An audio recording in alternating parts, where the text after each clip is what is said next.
America. So the outcome of the midterms may be decided this year by the state of the war, the price of gas, but it also could hinge upon state legislatures redrawing congressional districts. Yeah, that's right. So further shaking up primaries and the road to those midterms, some outlets reporting that Republicans are increasingly worried about. For more on all of this, let's welcome in host of The Benny Show, Benny Johnson. Benny, great to have you on with us this morning. So I want to first get your reaction to this from Politico. So it reads, they're spinning. Republicans grappling with midterm anxiety go negative, they say, with gas prices rising and Trump's overall approval rating dropping. GOP operatives are saying it's time to go scorched earth on Democrats here. Do you think Republicans need to go negative on Democrats in order to win, or what needs to be the right messaging ahead of midterms in your opinion?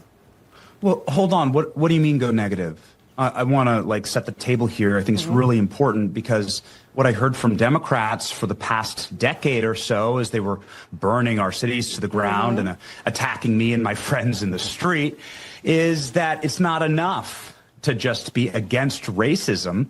You have to be actively anti-racist. And so here's us picking up that mantle and carrying the anti-racist Supreme Court decision saying that you're not allowed to create congressional ghettos and DEI districts based on the number of black people who live in these Rorschach blot test Jackson Pollock districts all throughout the South, where the Democrats have been able to rig through white guilt the elections for the last 60 years in states that vote for Donald Trump by 40 points. You're not allowed to go get racist congressional districts out of that and DEI hires. And I think that's a wonderful thing. I think that's something that all of America should embrace. If Democrats want to go back to their roots, back to the KKK, back to the segregationist South, well, then make that argument to the American people. The other thing that an argument that I'd make is that in New England, where no doubt you are broadcasting this program, there is 27 different congressional seats. There's 40% Republican population.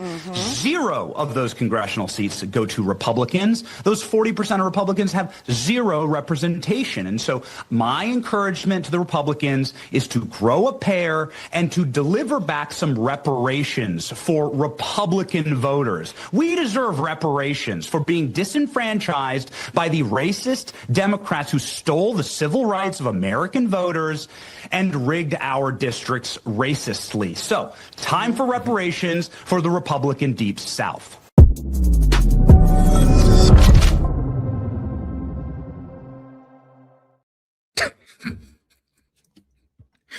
Had a little gunpowder in my coffee this morning, but I wish that we would do this more often. I really do. I wish we could do this more often. I wish we could take the talking points of the left and use it against them. And this is what we should be doing. Yes, Republicans need reparations. Yes, I said it. We need reparations because of racists. Racists stole our civil rights away from us. Why can't we just say that? The left loses their minds when you use their language against them. You should use their tactics on them. We are the disenfranchised party. They were rigging our seats. They were putting DEI, literally special needs candidates, right? Drawing districts based on skin color. Say it what it is, lay it out on a map. These are DEI congressional districts. These are ghettos, congressional ghettos that are meant to disenfranchise Southern voters, the poor South. Well, I mean, haven't they been through enough? Why are we letting Democrats rip through the South once more with their bed sheets on, with their burning crosses, and institute racial segregation? Why? Why are we allowing that?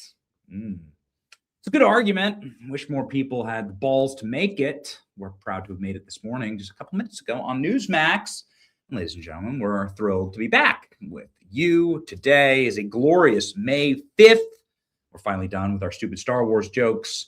2026, it is Tuesday, and we are ready to rock and roll today. Redistricting has backfired on Democrats, and they only have themselves to blame. And now a little birdie tells me that they're about to lose Virginia big time. Remember that they only need a couple of Supreme Court justices on the state level in order to throw that map completely in the garbage. And they broke all the rules, and Democrats are starting to backbite on themselves. Absolute panic. I know we often say Democrats in panic on this program, but we literally mean it this time.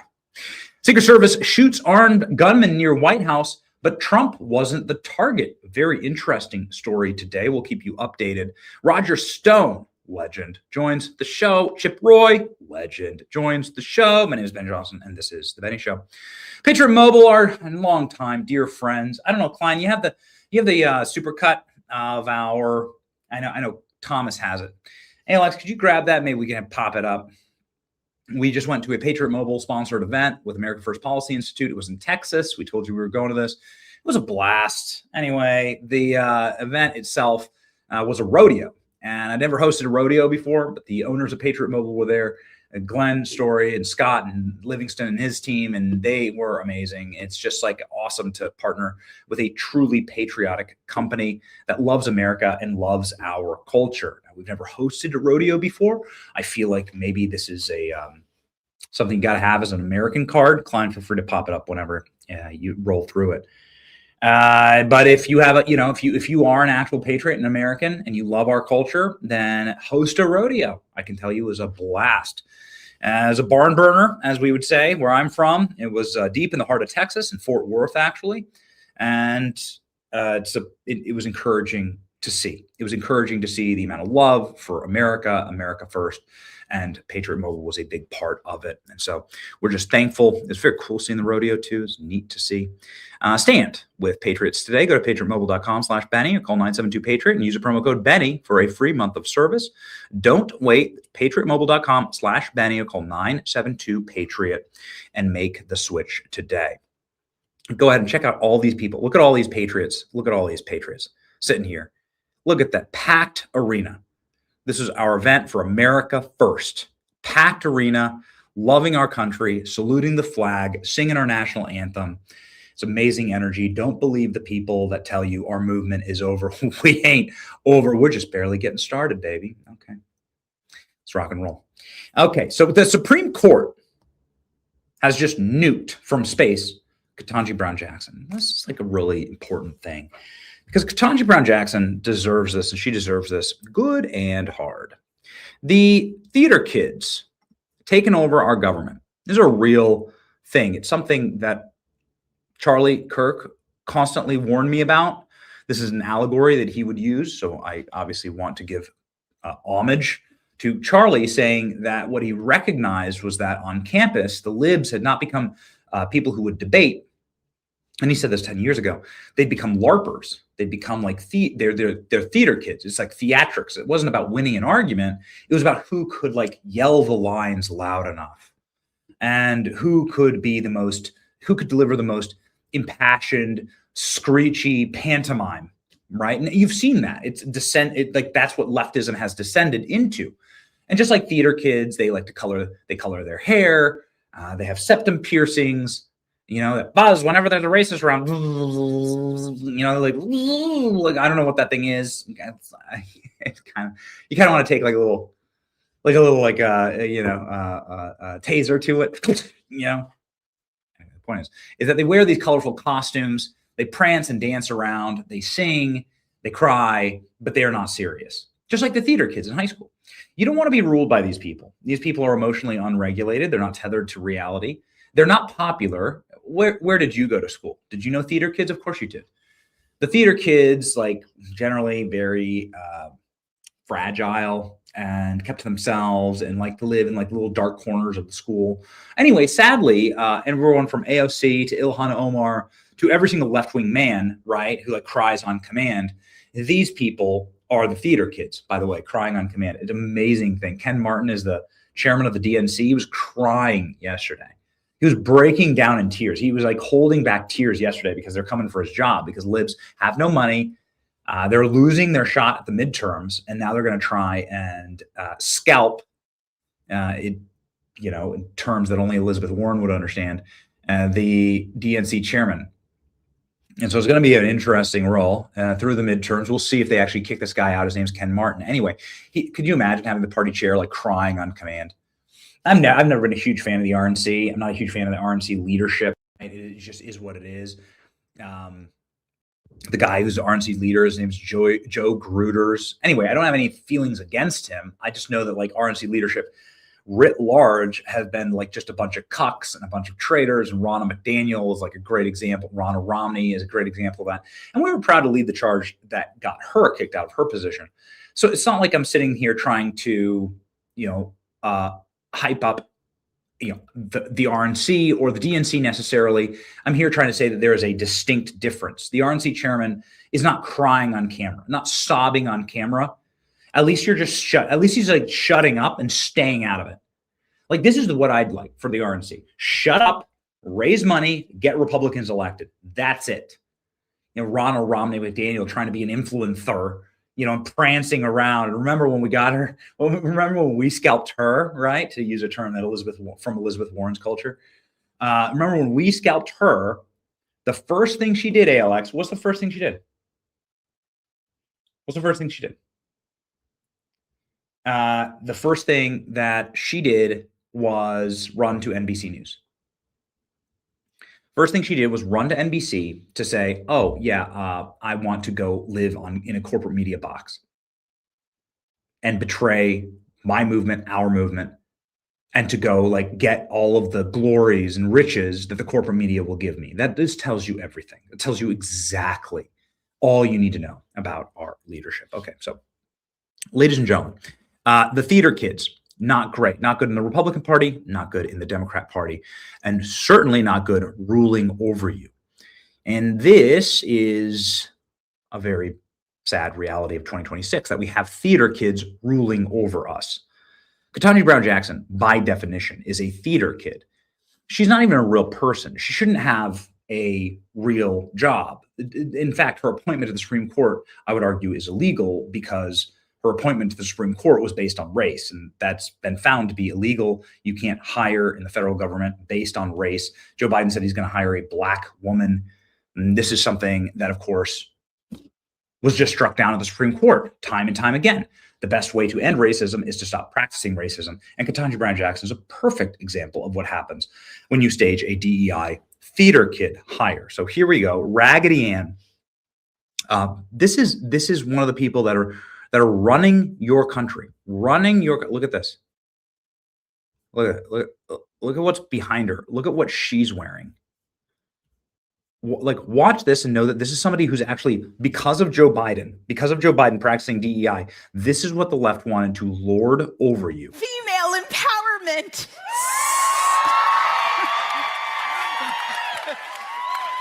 Sick. The interesting things about this statement, female empowerment, is that Ketanji Brown Jackson doesn't actually know what a female is. Here we go. Can you provide a definition for the word woman? Can I provide a definition? No, Yeah, I can't. you can't? Not in Okay. this context. So you I'm not a believe the meaning biologist. of- can you provide a definition for the word woman?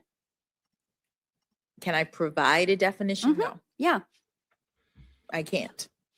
you can't? Not in Okay. this context. So you- Hold on. Guys, you got to play a clip here. Here we go. Since Virginia, my home Hey, I apologize, ladies and gentlemen. I got to do a quick adjustment in the studio here. Here we go. state, decided to completely ram through a brand new gerrymandered map that is currently held up by the state Supreme Court. So Democrats who devised this 10-to-1 map in Virginia may not even reap the rewards of that map if the Virginia Supreme Court strikes it down. But Republicans in Tennessee and Alabama and elsewhere are now taking up redrawing the maps in their states that could easily offset the number of seats that Democrats hope to pick up in Virginia. So we're looking at a situation where Democrats may not actually pick up the seats that they wanted to pick up in Virginia. And Republicans might end up picking a total of 5 if you include Alabama, Tennessee, and Louisiana. Obviously, in Louisiana, that was the court case that the Supreme Court ruled on, where they have no choice but to go back and actually change those maps. And they could be looking at changing those maps to down to just one Democrat district. It's interesting. Here we go, ladies and gentlemen. Does that sound a little better? Does that sound a little better, chat? We apologize. We had a slight technical difficulty. This is why we test the audio. We had an incorrect mic hookup here, and so now we've fixed it. Klein and ALX. Got to tell me these things in the test. Anyway, we got it set now. How's it sounding, chat? A little better? Yes, I apologize for that.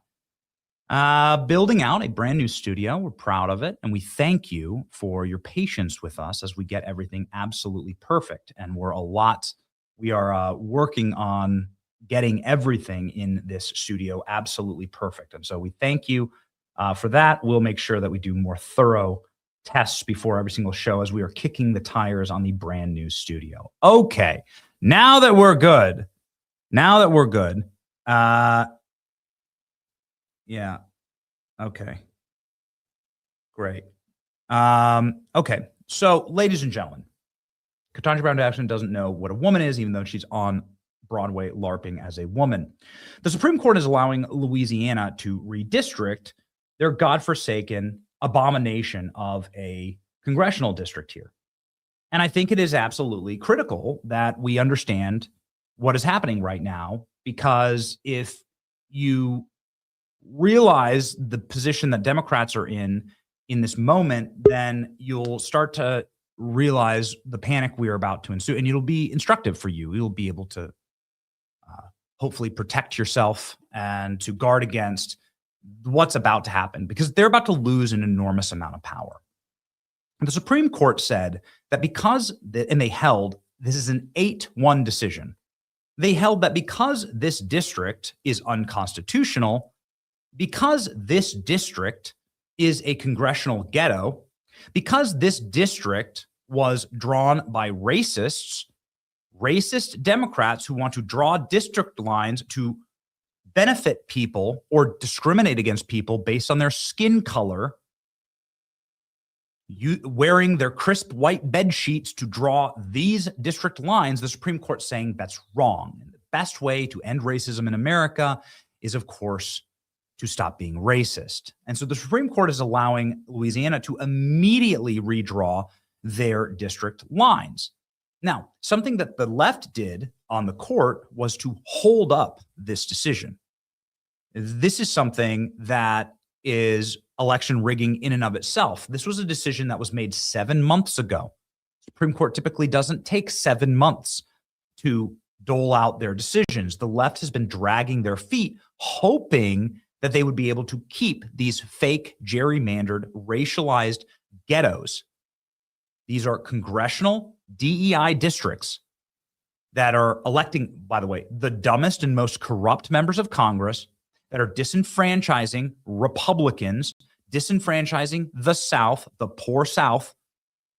These are districts that are here that steal civil rights from Republicans, and the Supreme Court held that they are wrong and that they should be redrawn.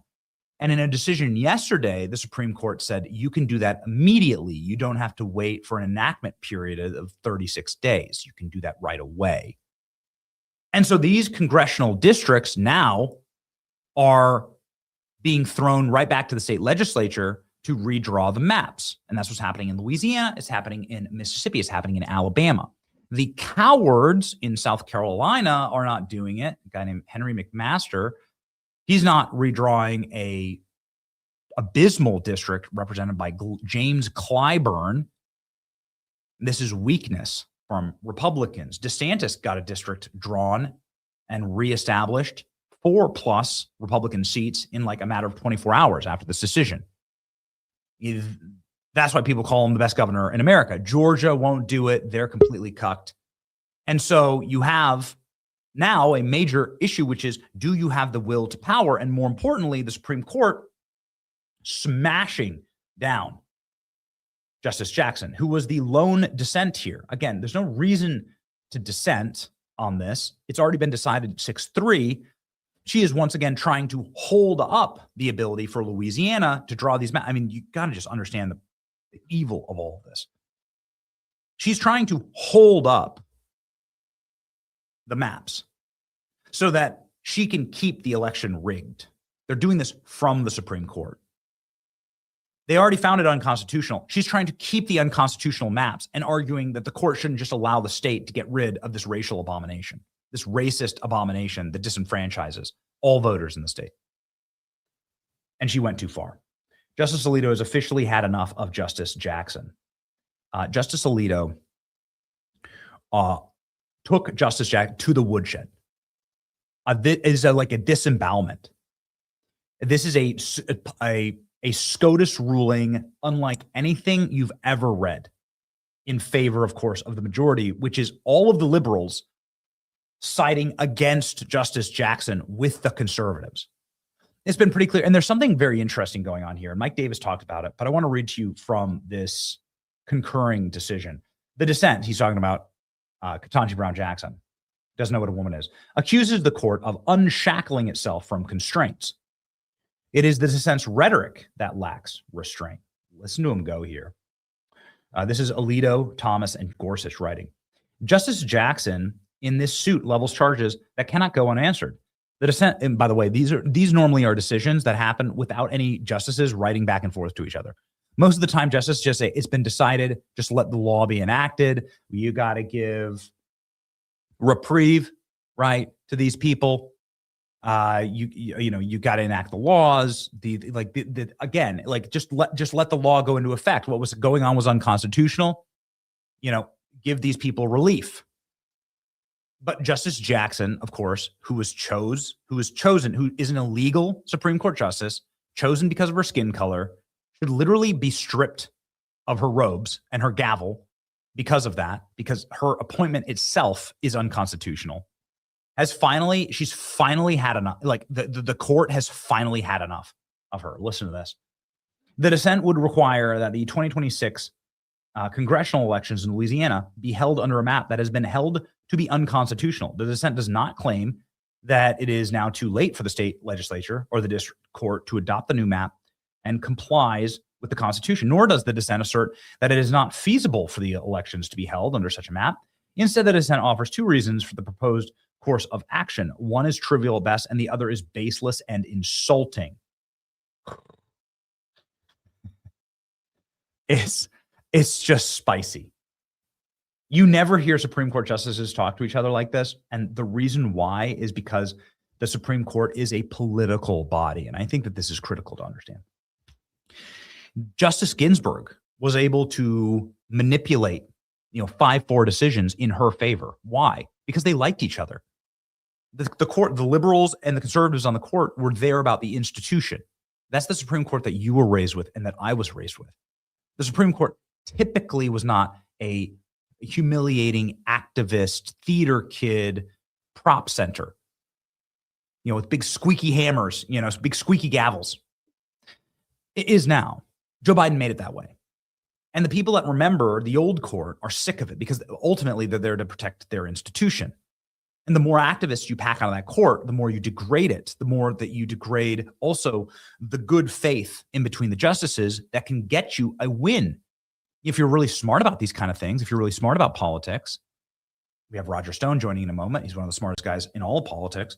You can eke out a win, which is all that matters for your side if you're playing politics, if you're showing good faith, if you're making good arguments, if you have intellectual fortitude, if you're able to raconteur intellectually with your fellow justices. Ketanji Brown Jackson, through her idiocy and low IQ and her inability to even comprehend the most basic arguments, like here, I'm gonna play you her greatest hits here. She actually guarantees a left-wing minority on the Supreme Court in every decision because people are sick of her. They've had a belly full of her. So she guarantees a 2-7, 6-3 decision on practically everything. because she burns the bridges. She doesn't build bridges. It's a political body. And people are just kind of dumb. I mean, she says the most words, and these are the words that she said. She speaks more. Can you guys get me the graphic, Danny? She speaks more than any other Supreme Court justice. And here's the words that she says. Can I just understand? And I don't understand. And so what I don't understand, I don't understand your argument. I'm just trying to understand your answer. I don't understand. I guess I don't understand. I guess I don't understand. I don't understand. And I'm just trying to understand. I don't understand, but I'm just trying to understand. I'm trying to understand. So I'm trying to understand. I'm sort of with Justice Kagan trying to understand. I don't understand. I don't understand because I'm still trying to understand. Maybe I'm just not understanding. I don't understand. I'm trying to understand and I don't understand. I was just trying to understand. So I guess I don't understand and I guess I don't understand. I don't understand. I'm struggling to understand and I don't understand. Can you help me to understand? I'm sort of with Justice Alito in trying to understand, but I don't understand. I mean, I don't understand. Like, I'm just trying to understand. I guess I'm just trying to understand. I don't understand. I don't understand, nor do I understand. I don't understand what I don't understand. Number of words spoken. She more than doubles the words of any other. Notice how all four of the women, right? Ketanji, Amy, Sonia, and Elena. All four of them are the women. She more than doubles. She nearly triples. She quintuples. By orders of magnitude, she speaks more words than Clarence Thomas. I mean, when Clarence Thomas has spoken less than 100 words in the Supreme Court arguments, in their first 8 arguments of this year. Yep. There's a lot of Bible verses about this, about wisdom and holding your tongue, ladies and gentlemen. Okay. Anyway, she was smashed down in this ruling. She did so much damage. This dissent would require that the 2026 elections be held under unconstitutional districts. Absolutely great news. And now there's even more news out from this morning that the Virginia districts are in peril and that Democrats in Virginia are starting to blame each other and attack each other because they know that they are not going to win this one. And it is, it's like been found openly and whole. It will be found openly and wholly unconstitutional based on the Virginia Constitution. So Democrats are already like putting each other in body bags in Virginia. It's amazing. Justice Alito basically calling KJP an idiot in the dissent is historic. Alito torches Jackson's trivial and insulting hot take on the Supreme Court's latest Cialis order. Okay, ladies and gentlemen. An exciting time. Obviously, a lot of wins and a lot of good things happening. It's nice to have fighters. It's good to have people who have been in the fight for, well, much longer than I've been alive. And one of them is joining the show right now. The great Roger Stone joins us once again, longtime friend and ally of the program. And we're always excited to speak with the great Roger Stone. Here we go.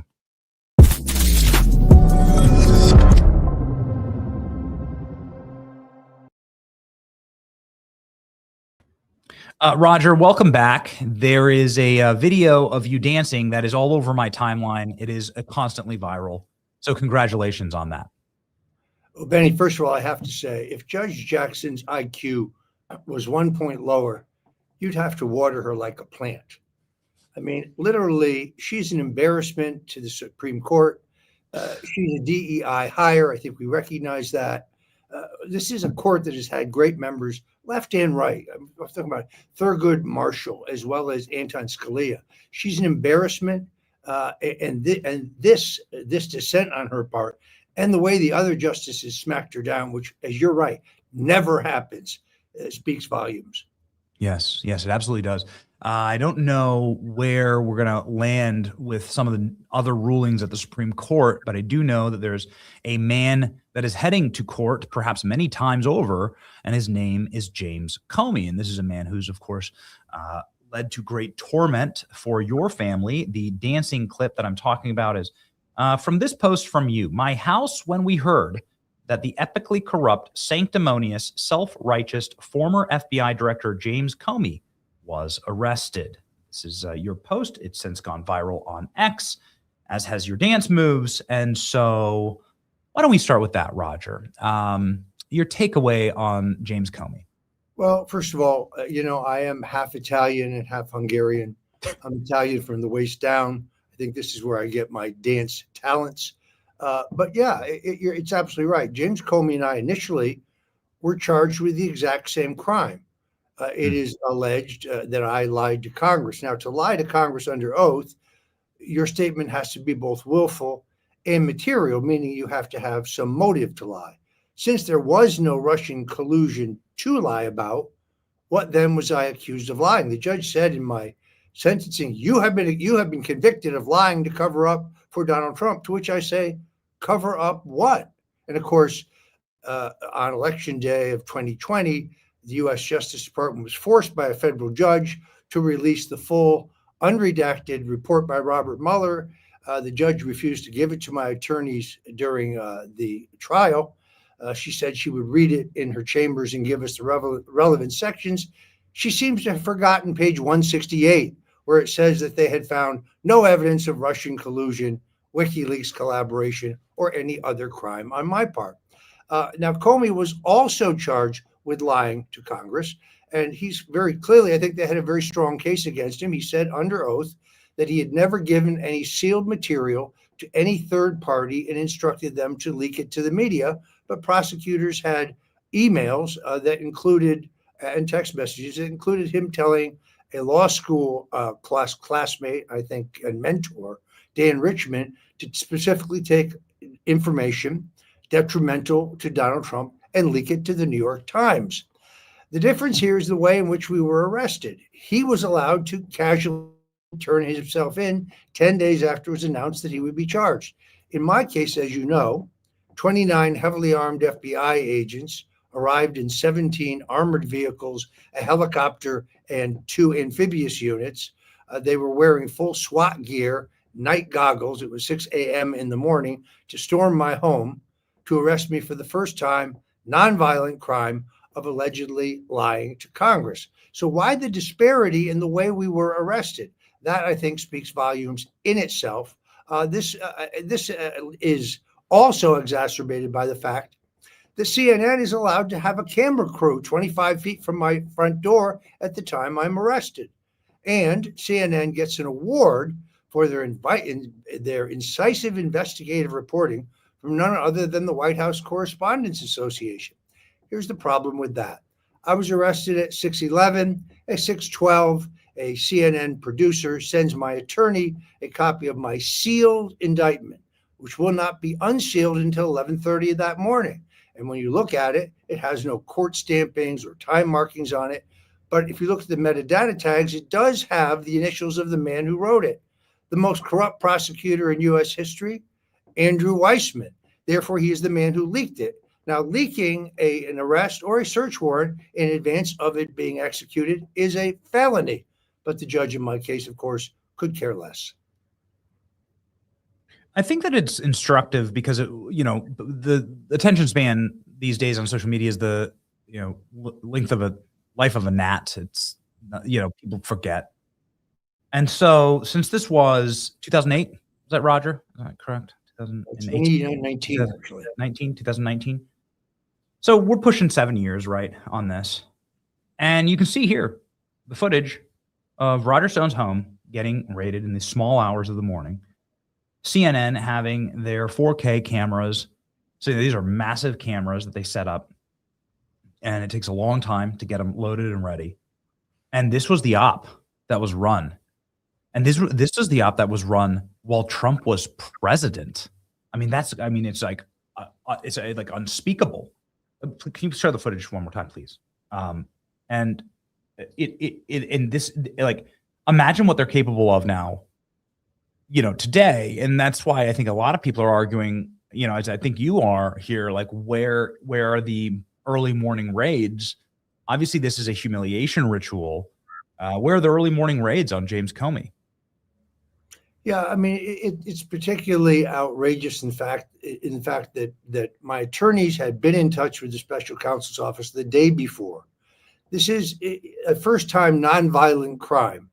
They know that I have no passport, that it's expired. They know that I have no guns in the home, but they claim that I had to be arrested in this way because I was a flight risk.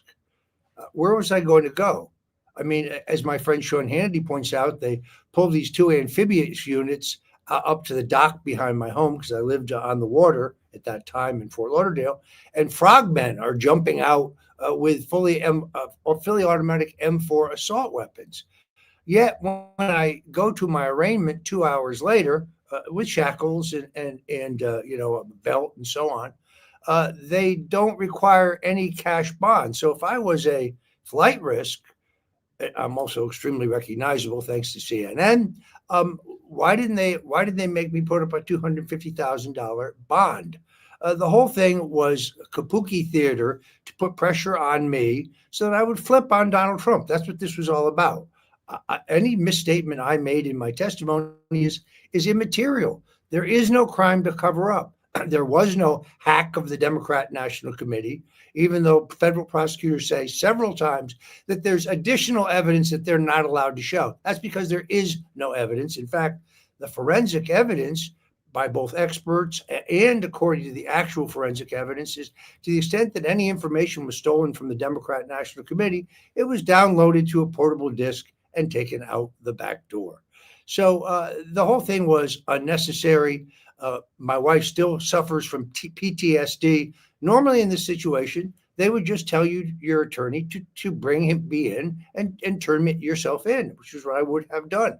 On the other Well, they hand, did with James Comey, right? That's what James Comey got.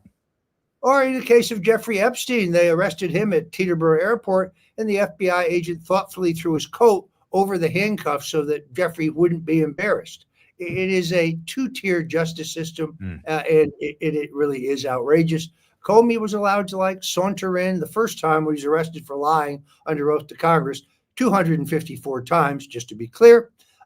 He's allowed to turn himself in. And yet again, when he's arrested in what is a more serious crime than lying under oath to Congress, threatening the life of a president of the United States, once again, he's allowed to just turn himself in. Roger, you're not too far away from Fort Pierce, where they have a grand conspiracy grand jury going on right now. And of course, that's a very secretive process. But little birdies tell us that this is a process that could really entrap John Brennan. It could entrap so many members of the Biden regime, Hillary Clinton, Joe Biden, Barack Obama, and that it might push the very limits of presidential immunity. Now, you're very well connected. Obviously, you've built and architected for the president for decades. Can you give us any update on what's happening there with that grand conspiracy grand jury? Well, first of all, here's the underlying legal theory, and that is there was a seditious conspiracy that began in 2016 to end Donald Trump's presidency. Out of that flows the Russian collusion hoax that now, thanks to Tulsi Gabbard and the documents she has declassified, we know is a complete fraud. It then becomes the two phony impeachments. She's also declassified the documents that shows that that's a fraud. And the cute little Vindman brothers in their uniforms, they should be charged because they lied, as did Eric Ciamella, the CIA operative who is the whistleblower who fabricated his testimony. Then we go on to the 2020 election. I think that was stolen as well as part of the same seditious conspiracy. And then we move into Arctic frost. That includes the so-called documents case. It includes the other charges against the president in New York. But because they raided Mar-a-Lago, and that is essentially the last stop in this seditious conspiracy, the jurisdiction is South Florida. South Florida, where you'll actually have an honest judge. South Florida, where you actually get an unbiased jury. Impossible in the District of Columbia. And therefore, I think this move to indict Comey initially for his death threats against the president by acting Attorney General Todd Blanche is an excellent move. Blanche himself said yesterday they have more than just the seashells as their evidence. And now I'm growingly confident that at the direction of acting Attorney General Todd Blanche, that we're going to see prosecutions of Comey, Brennan, Clapper, Rice, Rosenstein, Biden, and I would argue Obama himself. I mean, the Supreme Court decision regarding presidential immunity specifically addresses confines under which the president is acting in his official capacities. I don't think hatching a plot to deny your successor, who was legally elected, falls within that parameter. So you believe that Barack Obama, certainly Joe Biden, but that Barack Obama and Hillary Clinton, who was never president, that all three of them may be entrapped here? Well, they could be. Look, I'm not an attorney, but the ringleader, John Brennan, certainly extraordinarily vulnerable. We now know without any question, thanks to the report of CIA Director Radcliffe, that he inserted the so-called Steele dossier into President Obama's daily intelligence summary in order to rationalize the FISA warrants that were illegally used to spy on Carter Page and others, George Papadopoulos, and also to rationalize the appointment of Robert Mueller as a special counsel. And Rod Rosenstein, the acting attorney general, he actually admitted after the election that, yes, he volunteered to wear a wire into the Oval Office to try to entrap the president of the United States. So I think that those who voted for President Trump, we're expecting accountability and justice. No, unlike the knuckleheads at the New York Times who say, oh, this is about revenge and retaliation. No, this is about accountability and justice. Those who violated the law and those who violated the Constitution in their manic effort to destroy President Donald Trump and General Michael Flynn and myself and several others should be brought to justice. Until we have equal justice in this country, until we do away with a two-tier justice system in which Hillary Clinton and her husband can lie repeatedly under oath and they pay no price, well, then America will not be right. We'd certainly love to see that version of America. We know that we're closer than we've been in a very long time. Republicans are acting strong, in part, I think, because they're terrified, because there is a resurgent and insurgent independent media. Roger, I know that you're part of that. You have an incredible show and radio program. Also, of course, a long legacy of must-read books. And Roger Stone, the man who brought us every presidency from Nixon to Trump, is somebody that you must follow. He has 1 million subscribers. We'll just round up here on X. And he's the best dressed man in politics. Godspeed, Roger. Thank you very much for having me, Benny. It's great to be with you again.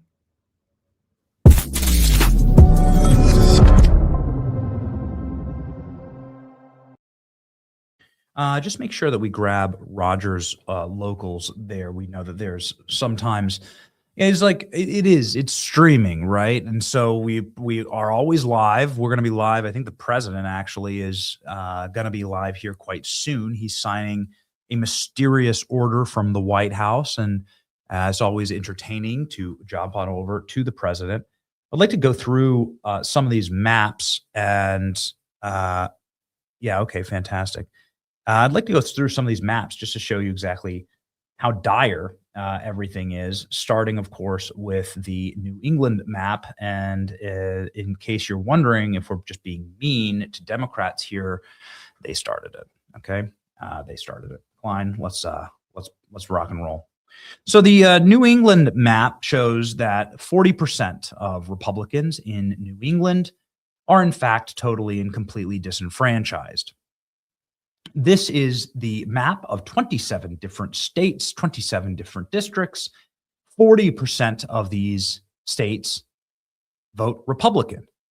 That's a population of millions of people, millions of Republicans. In fact, ALX is one of those Republicans living in Massachusetts. Yet he is completely disenfranchised by Democrat gerrymandering. There's not a single Republican district. In case you're wondering who started it. Then go ahead and look at the way that Republicans gerrymander, right? Maybe you could pop up the Florida map, please. The Florida map shows that Republican gerrymandering is doing the thing that maps should do, which is to take geographic areas or geographic populations of people that share something in common and give them representation. Whether that's a specific region, mountainous, lake, beachside, whether that is a specific cluster around, let's say, neighborhoods with identities or towns with identities. That's how a congressional map should be. Somebody way out on the other side of the Shenandoah should not be represented by some NGO guy who got fired by Doge in Alexandria. These are not same. This is the same thing with the Illinois maps, right? That have these little zigzags and wiggles all throughout the state.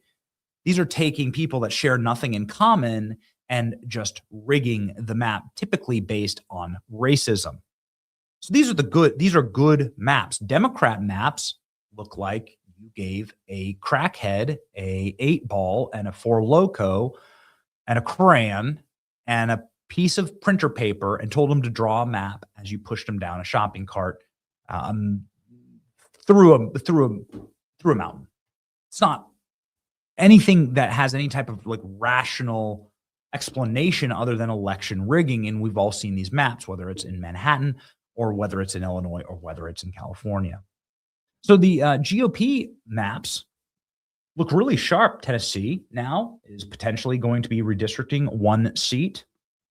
This is a perfect example of this. Please, if you wouldn't mind going back.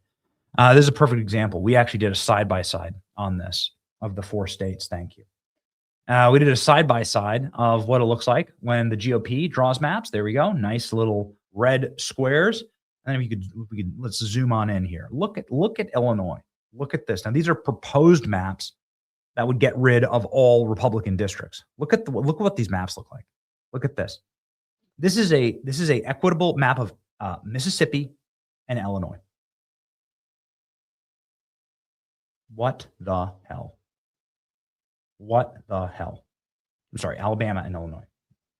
Ladies and gentlemen, look at Florida versus California. Look at that. Look at that.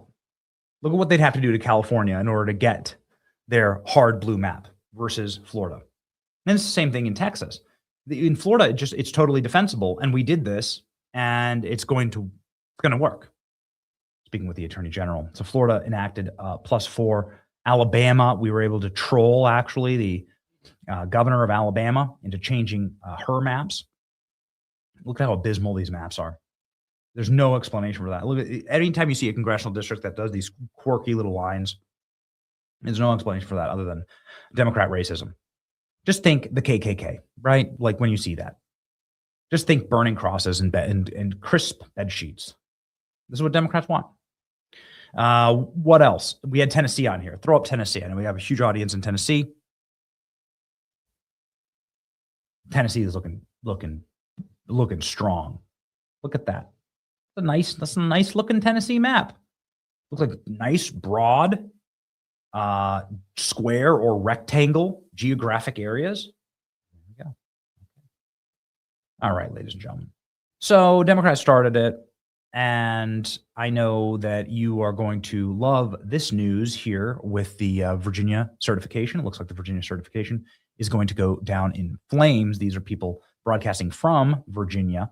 And these are like Virginia political talking heads. And they're saying, listen, our sources on the Supreme Court say it's no bueno. Let's go. Well, I talked to some of those same people yesterday, and what I was told is they now think it's less than 50% that the court will let the certification go through. And what really triggered it, they said, was when the court didn't rule by Friday afternoon. The time they don't believe is on their side. And what apparently transpired over the weekend, and this person would know, they're in contact with the people I'm about to say, is that the governor's staff is now snipping at the Senate Majority Leader and House Speaker that they warned them last fall this would not pass legal review. Too bad. Too bad. What do they say? Stupid as a stupid does. Don't be stupid, ladies and gentlemen. Use Venice AI. Venice AI is an AI platform that actually keeps your information secure. Every other AI platform is, of course, using that information to cookie you and to build out digital versions of you to sell that data and information. It can also censor you or create like profiles, digital profiles. It's going to be very creepy. Venice utilizes open AI models to deliver text code and image generation right inside of your web browser. No downloads, no installation, nothing like that. And it is end-to-end encrypted because AI should not be useful without costing you your privacy, the Venice Pro plan unlocks everything the platform can do. So if you want to use AI without the fear of handing over all of your most intimate information to corporations and governments that hate you and want to hurt you, you can go get 20% off a pro plan at my link today. Go to venice.ai/Benny. Venice.ai/Benny and use the code Benny to enjoy private, uncensored AI. We have some big updates from, by the way, the state of Texas. Big updates from Chip Roy in the state of Texas. But first, a state that loves the right to life. State, I was just there. We were actually talking about President Trump and his saving of children from gender mutilation and his strong stance for pro-life policies. Preborn is one of those incredible companies that will defend life and has defended life, and actually the best way, which is not yelling at people or screaming at people who are in crisis, but showing them an ultrasound. Preborn purchases ultrasounds for expectant mothers who may be in crisis, and data shows that when a mother sees the miracle, the life growing inside of her, the heartbeat, that all of the propaganda disappears like that. Ladies and gentlemen, the left is trying to dehumanize and to slaughter children. We are saving them. Help mothers choose life. For just $28, you can provide an ultrasound. For less than $1 a day, you could save a life. $140 reaches 5 mothers. Preborn empowers women to be mothers. And it's only the beginning. To get involved, simply dial pound 250 and say the keyword baby. That's pound 250 and say the word baby to visit Preborn. Preborn.com/Benny. Preborn.com/Benny. Okay. Ladies and gentlemen, the man who is running for Attorney General of Texas, the man who has been a strong ally of this program and a fighter in Congress, his name is Chip Roy, and he joins us live right now.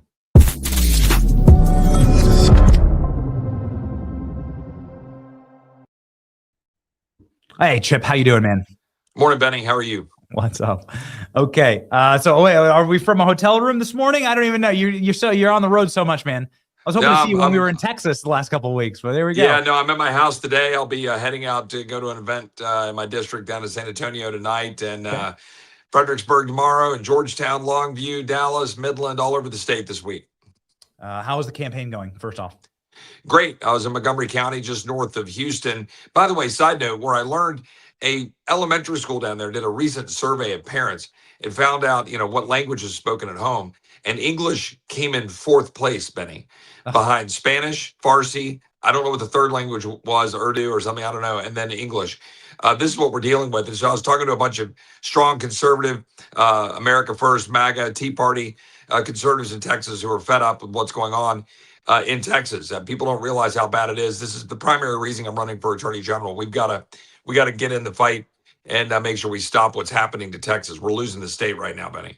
Yeah, I mean, totally. And we all know what happens when you allow these voters to choose a candidate, especially if they are on infinity welfare. They're going to choose the candidate that provides infinity welfare. And all the data shows that these populations that have en masse moved to Texas are on those programs. How are you going to prevent it? I mean, you have like 80 and 90 percentile welfare usage for Afghans, for Somalis, and a lot of those people are in Texas. They're the ones building the mosques. How are you going to prevent that? Well, number one, while I'm still in Congress, I'm going to continue to fight it with legislation and trying to use whatever we do on a reconciliation package. We made some great reforms last year in the big, beautiful bill, putting in requirements that no illegals get benefits from Medicaid or for example, food stamps. But we got to go further, and we got to be much more aggressive. So I've got 9 more months in Congress where I'll be trying to do that. And then as Attorney General, there's a lot of things we can do. You got to go stop where we've got unfunded mandates from the federal government. We've got to sue to stop those and fight in court. For example, let's take the issue of public education for illegal alien children. Plyler v. Doe was a 1982 Supreme Court opinion that said that Texas, and it was a Texas case, had to provide a free public education to illegal alien children. It was a flimsy case. Hell, even the majority, they were almost apologizing while writing the case, saying, well, yeah, you can kick these people out, but while they're here, we don't think it'd be a good idea if they're not in school. Well, that's policy making, right? They just made that up, just like they made up Roe versus Wade. And we've got other issues like that and other policies where we're going to have to step up as Texas and say, look, we're not going to continue to use Texas taxpayer funds to prop up people who are coming here and using welfare in the state of Texas. But we got to have a little bit of a come to Jesus within our own communities in Texas. A lot of the sort of, I'm going to call them Chamber of Commerce Republicans that are always out there saying, well, we got to import all these people. You know, we need to make sure we're protecting American workers, make sure they have the shot at jobs, stop importing people here who don't share our values. We've imported 5.5 million people in the United States from majority Muslim countries since 9/11. That's a suicide pact. That's just stupid. No sovereign nation that wants to protect itself would do that.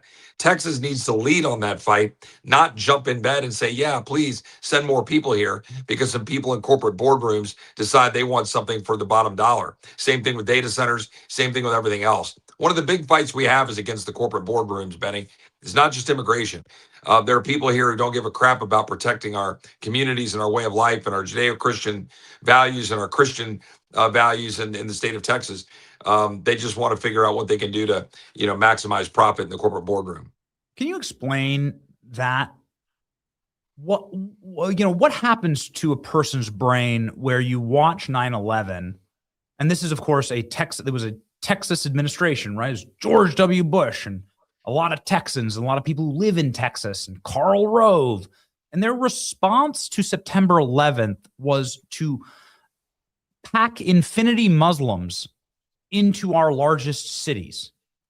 And just a couple of months ago, we were tipped off to an Afghan in Dallas talking about how he's going to use his car, plant a car bomb on it, and blow up a skyscraper in Dallas. And he was saying this on a live feed.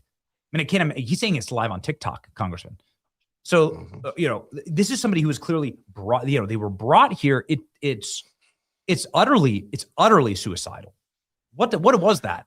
What is that? Yeah, I think there was a lot of factors at play. Number one, we've had a generation or two or three that has come to believe that the First Amendment means that you can't have any sort of cohesive religious culture in a state or in a community. I believe we're a Christian state. I believe we're built on Judeo-Christian principles, and I believe we need to defend and protect those. And I don't believe that's inconsistent with the First Amendment. I think we've also, secondly, had a false notion that Islam is comparable. That in fact it is not a political ideology, it is, versus a comparable faith choice that you can believe what you want to believe. The fact of the matter is you've got a organized effort and a political ideology to wage jihad against the West, and you've got to recognize that. We have not done that. And in the aftermath of 9/11, the approach was go spend literally trillions of dollars and send our boys overseas, losing lives and limbs, and to try to go build soccer fields in Baghdad and go try to win that kinetic war over there. And we didn't recognize there was a war on our own soil. There was a war right here. They recognized that they were going to wage jihad against the West by coming here and taking advantage of our immigration system and our First Amendment to hide behind it, to be able to build mosques. There are now 330 of those in the state of Texas, to build places like Epic City because they can exploit our laws and our ability to go buy up land and then take that land and build communities and compounds and say, oh, no, we don't restrict anybody. But who in the hell wants to live on effectively a Sharia compliant Muslim compound if you're not Muslim? Nobody. And we don't practice Sharia. Yes, you do. You shame women into practicing Sharia, and then you pretend that you don't have a separate legal system than our justice system under the 14th Amendment and the rule of law and the Constitution. So that's what we're up against. And by the way, the last component is the labor, the tech, the fealty to corporate boardrooms who say, Chip, you don't understand it. We don't have the talent in America. We have to import it. Well, look, I'm fine with someone who comes here and wants to be a part of the melting pot and bring their great skills to the United States. You're a doctor and you want to come to the United States and you believe in America, great. But we're importing a lot of people at the expense of the Americans being able to get work. And you're doing it for the bottom line, which is often the case. You add all of that together and you add in diversity visas and chain migration suddenly. And by the way, you add in the complete failure of our communities and schools and churches to educate our children that they should have more children, and our families aren't doing that. And now you're getting out, production of babies is much more in favor of the Muslim population. Then you don't have to look any further than London and Paris to see what's coming to America if we don't change directions. The way that you change directions is to get rid of the incentive structure. Now, we had on a Daily Wire reporter yesterday that was talking about what's going on in Ohio. I mean, it's bad enough to have the Somali fraud in states like Minnesota, but in red states, when the governors and the leaders of those states just literally turn a blind eye to these mass fraud rings for this, in this circumstance, it was home health care fraud. But in Texas, there's been quite a few exposés on H-1B visa fraud in the Indian community. And that's been exposed in places like Frisco that went from 2% Indian population to 32% in the time span of just a decade. And racist hiring practices, like wholly hiring H-1Bs for jobs like cashier and somebody who's running a hotel.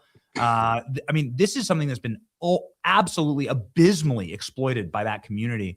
How are you going to take that on in Texas? I mean, it seems like cutting off the funding source from the state is probably the easiest way to start to reverse these trends. Yeah, agreed. And like Austin has as much of a swamp as does Washington, D.C. I want to be very blunt.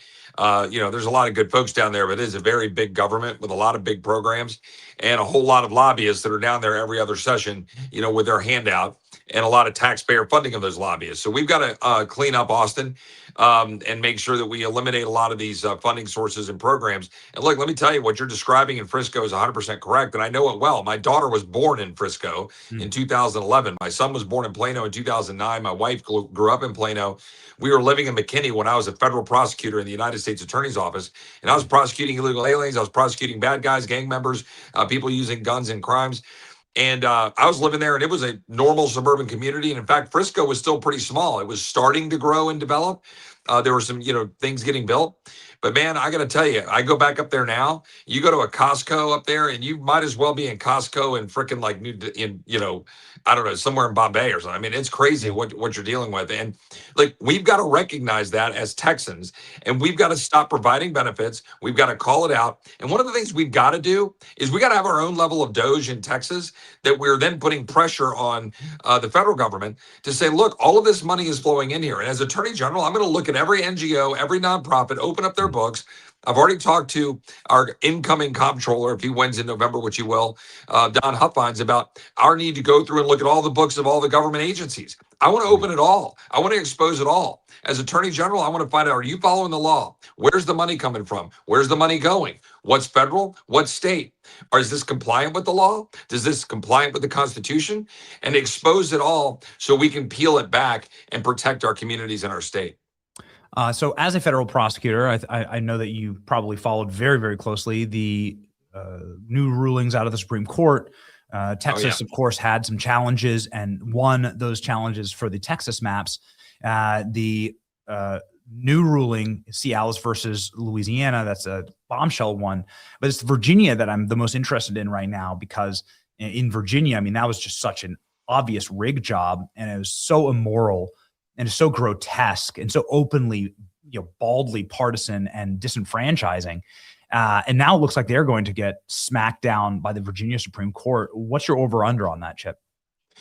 Well, first of all, in that Louisiana case, I do want to say that is a really important opinion. Okay, Section 2 has been a hotbed of racial gerrymandering, race-based gerrymandering. The court got the right decision there. Clarence Thomas said it best when he said, "Look, this Section 2 shouldn't have anything to do with redistricting in the first place." So I actually agree with him rather than the majority opinion. But I'm glad the majority opinion struck down the use of race in gerrymandering. With Virginia, you've got different issues at play there. It's not the maps and the race issue there yet, although we could have some litigation over that in the future.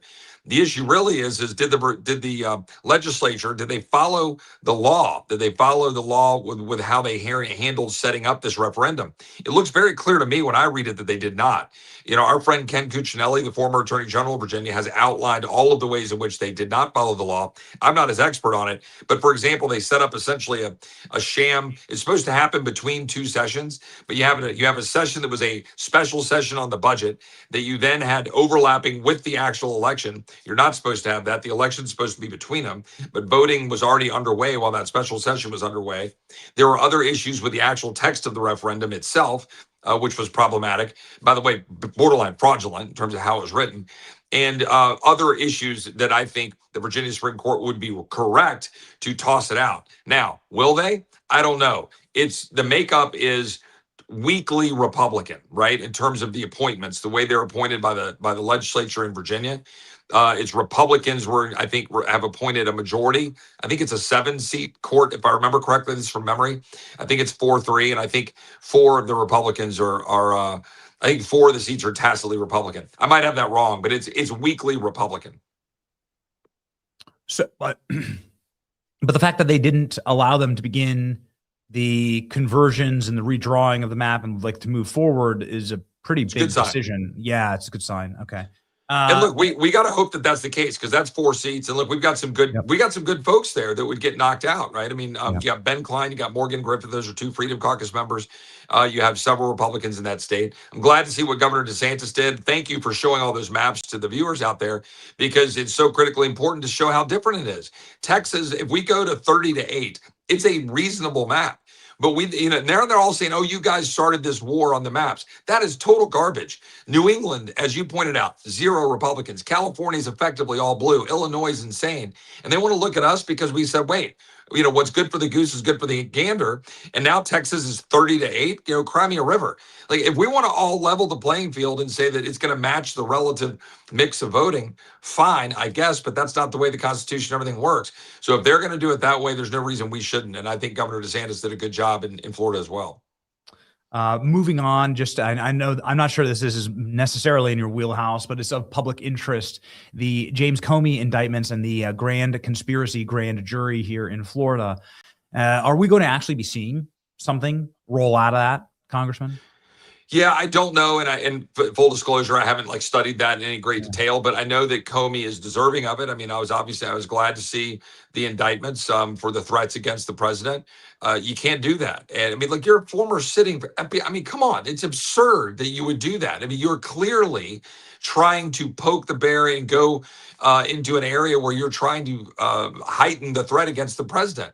Those are the kinds of things that lead to what happened at the hotel and at the White House Correspondents' Dinner. And he knows it. He knows full well. And he got indicted. We'll see what happens. In terms of what's happening in Florida, we'll see what plays out. But I do know this. The American people want to see accountability. They're glad to see the indictment of Comey. They're glad to see the indictment of the Southern Poverty Law Center. They want to see greater indictments. They want to see accountability for Antifa. They want to see the Department of Justice getting on offense. They want to see accountability for Fauci. They want to see accountability for how the J6ers were treated. And by the way, Congress needs to get in the game. Look, I've been calling on this for 6 to 8 months. I don't know why, with all due respect to our leadership, why we haven't done more, why we haven't held more hearings, why we haven't sent up more people and referred them to the Department of Justice, why we haven't, for example, impeached certain judges, or I offered an amendment to defund some of the DC judges last year who did what they did to J6ers. And look, American people are sick of what they saw under Biden, that they could get away with that. So I'm glad to see Comey getting targeted. And look, justice should prevail. I want to be clear.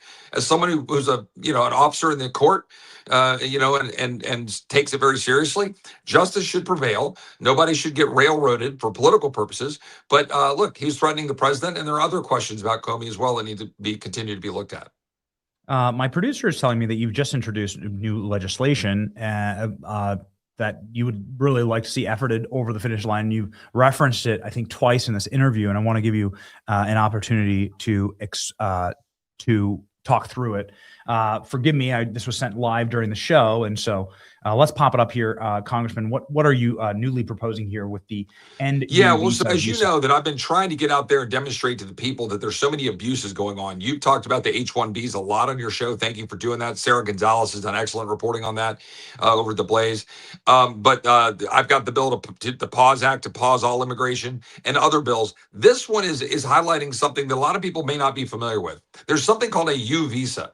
And there are now a lot of illegal aliens that are hiding behind being a crime victim to stay in the United States and basically get a blanket U visa to stay here because they're allegedly a victim of crime. Now, what that does is incentivize false accusations.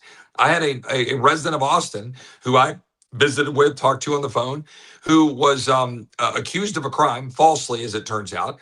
And thankfully, that has been adjudicated and he's been found to have not committed said crime.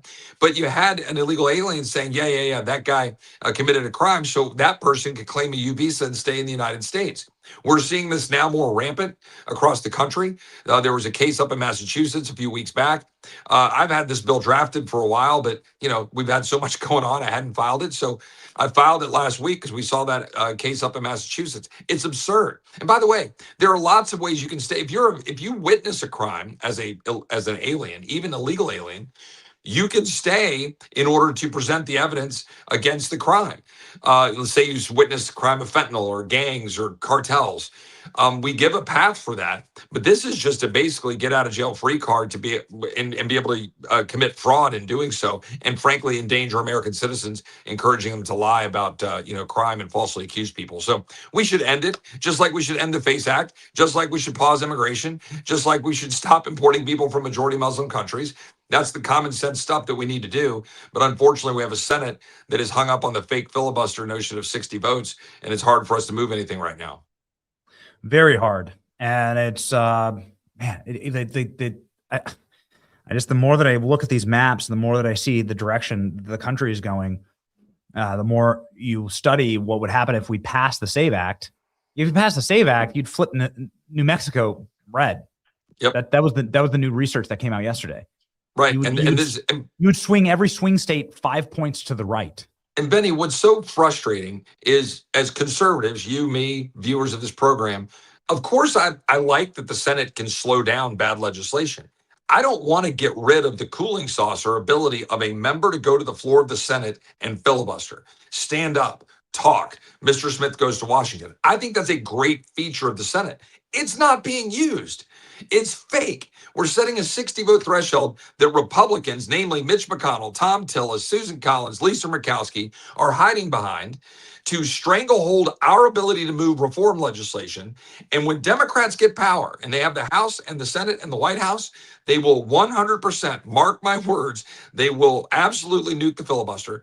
And then we will have a packed court. They will try to undo that great Supreme Court opinion on the Section 2. They'll try to undo Dobbs.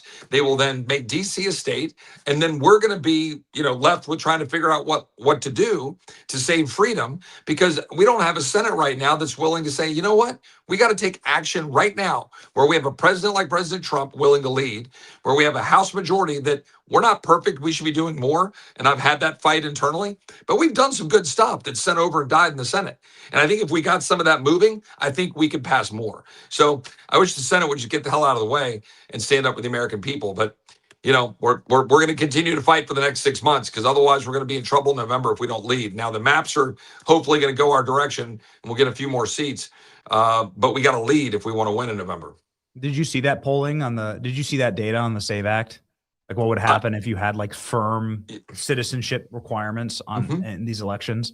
Yeah. And it would make an enormous difference. And of course it would. And by the way, lost in all of the discussion, because people think it's like, well, the citizenship requirements and the voter ID, our inability and restrictions on checking voter rolls. It's a real problem that certain states, red states, if we want to check the voter rolls, we have obstacles, and blue states just outright can refuse to check the voter rolls. It's purposeful. We know what's happening and we ought to change it. Ladies and gentlemen, the man who should be the Attorney General of Texas, he's got an election coming up here in just a matter of weeks. Ladies and gentlemen, the great Chip Roy. Go follow him. Make sure that you're fighting with the people who fight for us. Godspeed, Congressman, and good luck. Thanks, Benny. God bless, my friend. See ya.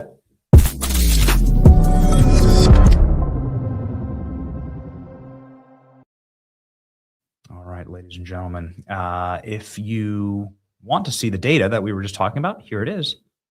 Well done, ALX. That was sharp. I didn't even know. I just saw the summary of this data. I didn't even see this. Look at this. Save America Act could swing key states to the right. Nevada would swing 6 points to the right. New Mexico would go from a blue state to a red state, a solid blue state to a solid red state. Blue states like Connecticut, Washington, and Maryland, and Washington, D.C. would swing 8 points to the right. Now, it doesn't exactly make them red states, but as sure as hell makes them more like swing states. And then red states like Wyoming, South Dakota, Tennessee, and Louisiana would go 20 points to the right, between 20 and 25 points to the right. Ladies and gentlemen, I'm angry. The Save America Act hasn't been passed. We're not going to let go of this dog with the bone. We'll keep fighting. We want to fight for you and your golden future. In fact, we have live President Trump here in just one moment. I think the president is speaking. Can we pop it up? Do we have Trump in the White House? We have Trump at the White House right now. Okay, looks like that they're doing some type of special kids programming. You have RFK there. You have Secretary of Education Linda McMahon. Hopefully, the last Secretary of Education. Housing Secretary Turner is there as well. Okay, ushering in our golden future, ladies and gentlemen. Advantage Gold can ensure that you have that future. Go gold today. There's a lot of ups and downs in the markets. Who knows what the hell's going to happen with Iran? Nobody knows. And it's sort of driven some craziness, definitely some ups and downs. The point that I see is that if you're investing in things that are solid and withstood the test of time, meaning generations, millennia, you should be good. Gold smashed through a record $5,500 earlier this year. There's been a bit of a dip, just like with everything. Buy now. The dip of the decade. Central banks are buying, billionaires are buying. You should buy. I trust Advantage Gold to give you the advantage in gold, America's top-rated precious metals company. Right now, they're giving our listeners a free gold investment kit. Text Benny to 85545 right now. Text Benny to 85545 right now for Advantage Gold. All right. Ladies and gentlemen, is Secretary Kennedy cracking wise? Donald Trump's going to be taking questions here live at the White House. Let's go ahead and listen in. And President does that every 2 months. He does a press conference every day. Our cabinet meetings, for better or for worse, are also televised. But it's the most transparent administration that we've ever seen, the most successful administration in history. And he went into that cabinet meeting, that private cabinet meeting that morning, and he said to the cabinet, one of you has to do a 50-mile hike this weekend to show the American people that we're in shape. And this cabinet could have done it. I mean, we have a bunch of thoroughbreds on this cabinet. Pete and Scott and Sean Duffy and Linda and Tulsi and Doug Burgum and Jameson and all the rest. There's a lot of people who could probably do a 50-mile hike. What about me? You didn't mention mine. This guy walks 9 miles a day on a golf course every weekend, so he could do it in the breeze. When I'm not using a car. Go ahead. My father was the only one who could do it. And he went into the Justice Department that night, and he had a bunch of guys in the Justice Department who were former Marines who had gone to Harvard on the GI Bill and played on the same football team, and he hired them all when he came into the Justice Department. And he said, you guys are going on a 50-mile hike with me tomorrow. And they got up at 4 a.m. and they started on the C&O Canal towpath, which was frozen. It was the middle of winter. And they were going to walk to Camp David. One by one, they each dropped out. My father was the only one who made it. The last guy to drop out was his best friend, whose name was Dave Hackett. And Dave Hackett's legs had swollen up, and he said, I got to quit. And my father said, you're lucky your brother's not the president of the United States, because the press was following, and there was no way that my father could quit. And I was at Camp David that night, watched him come in. His feet were bleeding. They were covered with blisters. But it was part of the message that President Kennedy wanted to send the American people. That if we were going to maintain our national authority, our international leadership, our moral authority as a nation, that we had to pay attention to our physical condition. The physical fitness test was a critical part of that. And I think it's very unfortunate that President Obama and President Biden abandoned it. They said competition is not good for kids, which is not true. If we're going to be competitive internationally, we need to be competitive with each other. We need to teach people how to win and how to lose and how to process victory and defeat. And today, since that time, the presidency has presided over the worst public health crisis in history. We're now the sickest nation in the world. We've gone from 5% of our kids being obese to 20%. 70% of adults are obese or overweight, and 77% of our children cannot qualify for military service. And that should be an eye-opener for all of us. And I'm so grateful to President Trump for his leadership and his vision of reinstituting the physical fitness test and challenging Americans to compete with each other in a friendly, congenial way, and to help each other get in shape so that we can prepare for a great future that this administration is going to provide for this country. Well, that was great.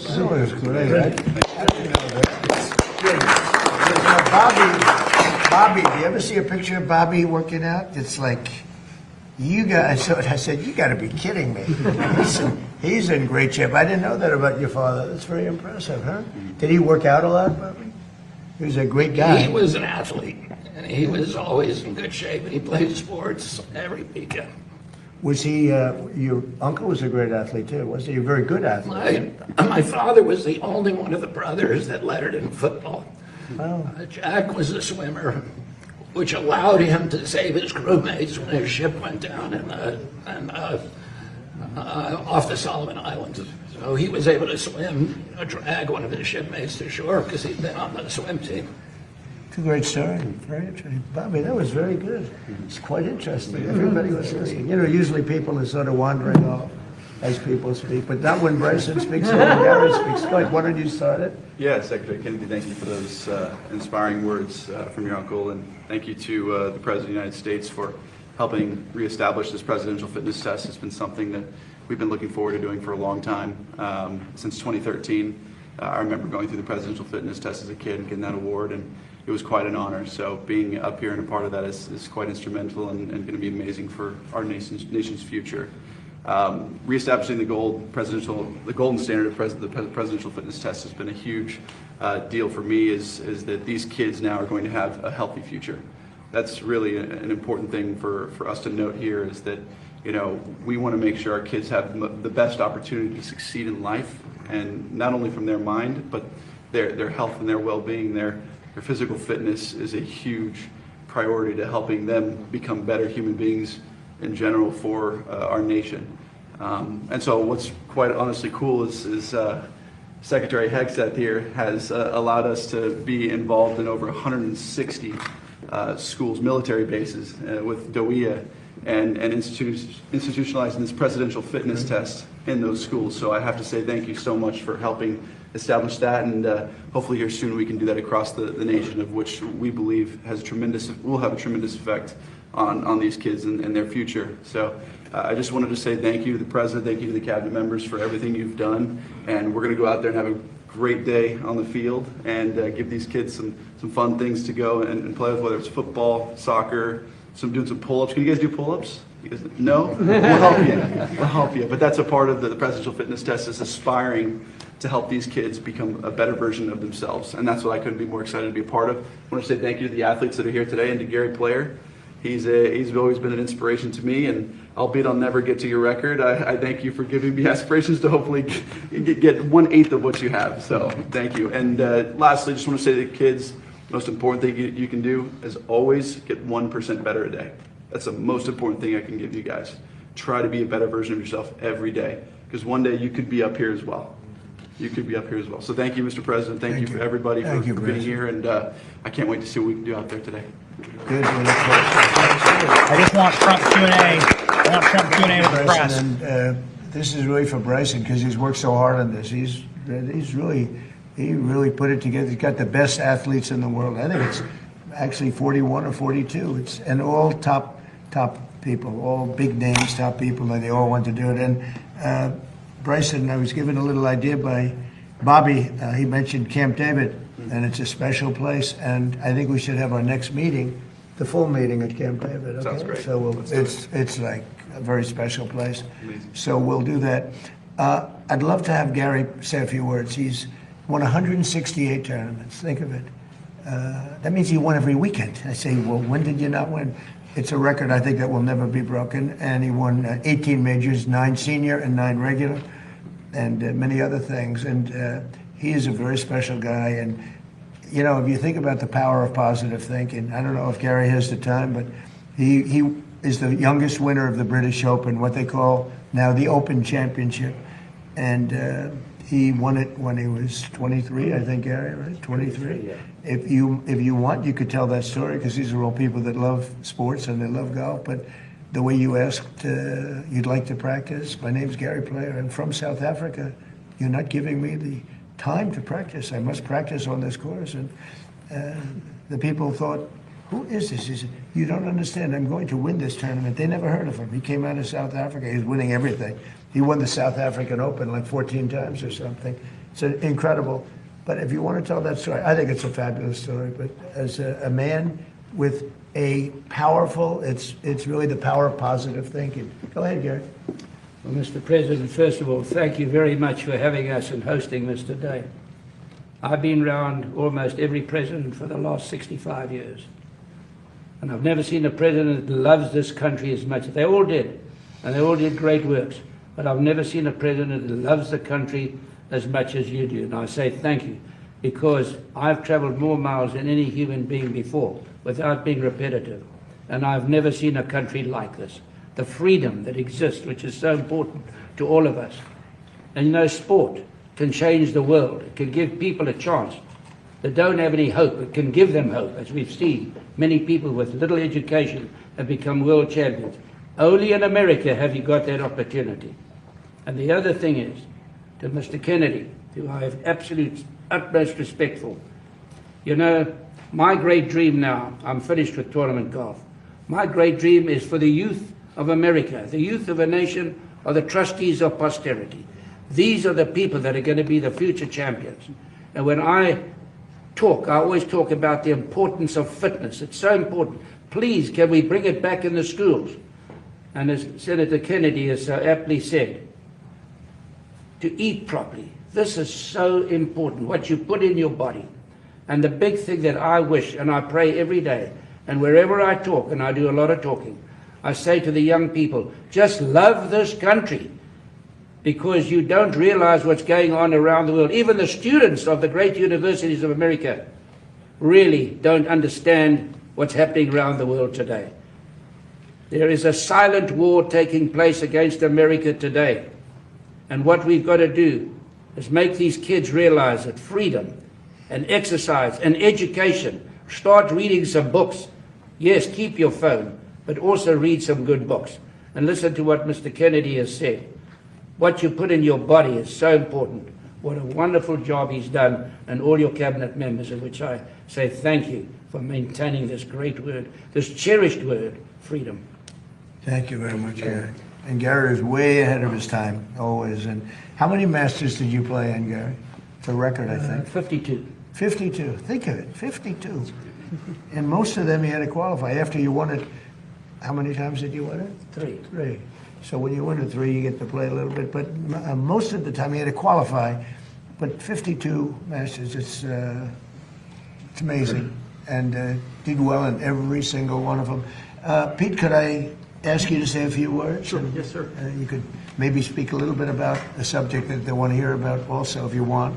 But just say a few words if you want. Absolutely, sir. Well, fitness, standards, competition, that's what we're all about at the War Department. So bringing those things to education is something I remember as a kid. I mean, the Presidential Physical Fitness Award was the pinnacle event at Forest Lake Elementary School every year, and I wanted to be the best. And I wasn't, but I worked my tail off every year to try to get there. Pull-ups, push-ups. I couldn't do the V-sit and reach. I could never beat that one.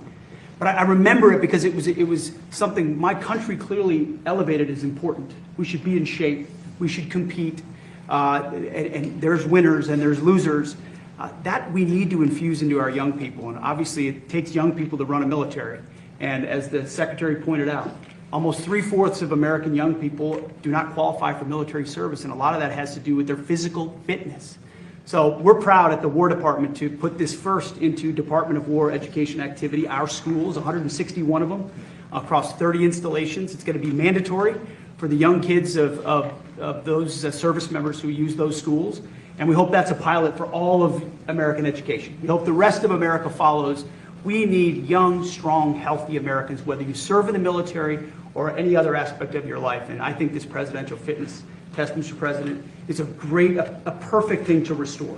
That sets those standards high for young people and something for them to achieve. The idea that competition is bad is the beginning of decline of a nation. Competition is critical to who we are and ensuring America stays on top. And speaking of staying on top, Mr. President, we are, as we talked about this morning, Project Freedom is ongoing. We're ensuring that we have control of that strait, which we do. And ultimately, Iran has a choice to make. And they know we're in the strong position. We hope they make a wise choice, and nobody better to make that deal, Mr. President, than you. Thank you very much. Excellent. Doing a great job. A man who's in you talk about athletes. This is a very serious athlete, happens to be in charge of a little thing called housing. Yes, Can you sir. say a few words? Yes, sir. Thank you, Mr. President, and thank you to all the great athletes and ambassadors that are here and to the kids that are here. You know, that word competition, I made a living competing, you know, and being in the top physical fitness that I could be in playing in the National Football League. And one thing I want to remind the kids and really our country is competition brings out the best in us, be it in sport, be it in business, be it in education. And you always want to be the best you can be, as Bryson said, every single day getting better. And I'm grateful that I had an opportunity to play in the National Football League, but it taught me how to be a good teammate. It taught me how to be humble in victory and to be steadfast, you know, in defeat, as all these great athletes know. And Mr. President, thank you for just your leadership in our country, but also for this important issue of having physically healthy children and a physically healthy nation. And Bobby, thank you for reminding us of your uncle and your father, of how important it is for us to look at the man holistically, spiritually, morally, physically, mentally. And I think America historically has been the leader in all of those areas, but we are at a critical function in our nation. And so I would encourage everyone, this transcends politics. You know, physical fitness is good for every man and woman and child in the United States of America. So, Mr. President, I'm committed to this. I've seen the benefits of it in my own personal life. My family and my cabinet colleagues are 100% behind this. And so I would encourage all the young people of America, parents, teachers, educators, to take inventory and hear what these leaders are saying about the national security of our country, and make sure that we're encouraging our young people to get out, get your hands dirty, get your knees going, get on the monkey bars, start running and jumping and playing together. Because if you're a good teammate, the stronger team we are, the stronger country we are. So thank you, sir. Well, thank you. I have to just say we have a star named Linda McMahon, and she's made a tremendous amount of money on sports. They are great athletes, in my opinion. WWE, with her great husband. What they built is incredible. They sold it for a fortune.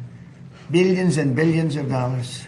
You made more than Bryson and Gary if you add it up. Would you say a few words? And she's one of our great stars. She is a phenomenal person. Go ahead. Well, that intro is a hard act to follow. That's tough. But I think what we've talked a lot about fitness, and I think that's incredibly important because that's what all this is about. But you know, the Greeks had an axiom: sound mind and a sound body.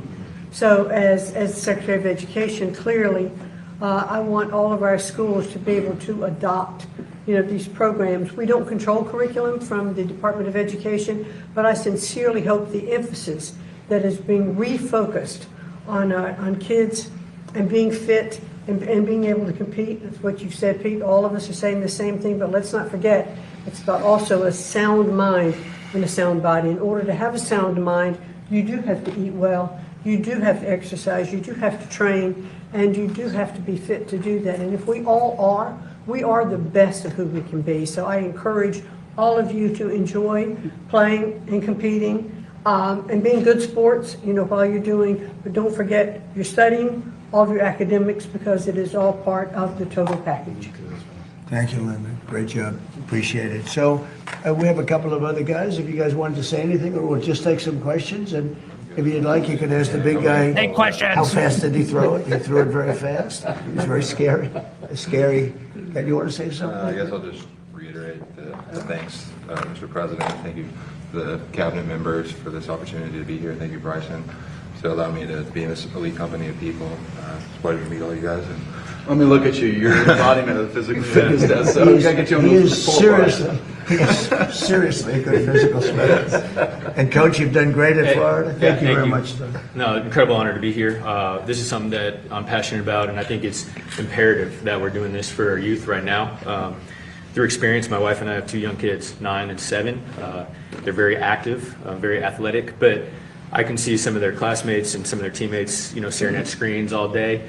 And again, as I said, it's really important that we do this now. And not only I think this will improve the overall physical health of our young people, but I think it'll also help the mental health of our young people as well. And just in case you don't know, he is a coach who just came to a team and just took it right from the beginning here. Just unbelievable job you've done. Thank you very much. You're a very rich guy.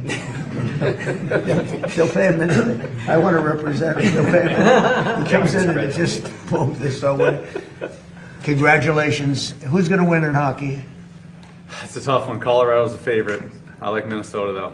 All right, we're going to watch, okay? Yeah, it'll be We're good. going to watch. Great job. Thank you. Great job you've done. Thank you. And we're going to go outside. Did you want to ask a few questions of any of the people here? Here we go. Please. Can I ask you about Iran, Mr. President? Yes. They've fired at U.S. ships several times in the last 24 hours. What do they need to do to violate the ceasefire?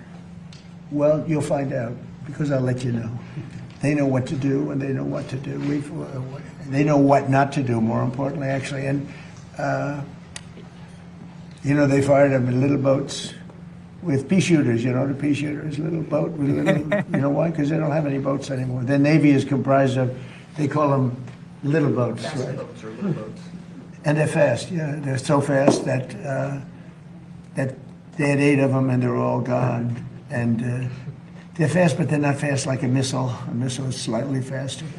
They're all gone, so they're looking around for little boats to try and compete with our great Navy. We have a Navy that's unbelievable. We set up a blockade, as you know very well. Not one ship. A couple tried, and they got their engine shut out. You remember? I think it was it was a great display. A ship wanted to go through, break the blockade. They were warned not to. And then they were warned again by a young Annapolis captain of the ship with a great look, central casting. These people are central casting, I'll tell you. And he said, don't do it. Then he said, evacuate your engine room with this unbelievable loudspeaker that goes over water. He said, you have 10 seconds. And then from 4 miles with one bullet, it went right into the engine. And Gary, the ship stopped very quickly. They hit the engine with one shot. It wasn't a missile. They don't want to waste a missile on it. It's too easy. And we had another one at 2000, one of the biggest ships in the world. They were warned. And he said, go back now. Go back right now. You will be shot at within 10 seconds. Yes, I am going back to Iran. I am going back. And that was the end of that, right? He went. It took them 10 miles to turn. The ship was so big, but they respect us. They didn't used to respect us, but they respect us more than we've ever been respected. Our country now is the hottest country anywhere in the world. We had a country that was dead when we had that group of people that ran this country with their open borders, letting anybody come in from the Congo, from countries all over the world. They came in from prisons and mental institutions. We had a country that would have been a dead hit. If they won the election, this country would have been a dead country. Now we have the hottest country anywhere in the world. Go ahead. Thank you, Mr. President. You said recently that if Iranians were armed, they could take over their regime. Do you plan to arm them soon? Well, I don't want to say that, but yeah, people say, why aren't they protesting? They want to protest, but they don't have any guns. So you could have 200,000 people protesting and have 5 or 6 sick people with guns. And when they start shooting them right between the eyes, and you see a guy fall and another one fall, and you have no guns, very few people would be able to stand there and do it. I understand it. I tell them not to. Don't forget, they killed 42,000 people last month. 42,000 unarmed protesters. They had no guns. So they had a 250,000 people crowd, and they had snipers. They had like 4 or 5 snipers in buildings up high. And you're standing there, and all of a sudden the guy on your left goes down, and somebody. That's what happened with a woman protest. They had 200,000 women protesting a year ago, and everyone thought that was the end of Iran. And then all of a sudden, a woman dropped dead with a bullet right there, always right there. Then another woman dropped, and then the word started to spread, and then there was panic, and then they ran, and so I don't want that to happen. We don't need that, we don't need it. But the only reason they want to protest so badly, but they don't have weapons. Yeah.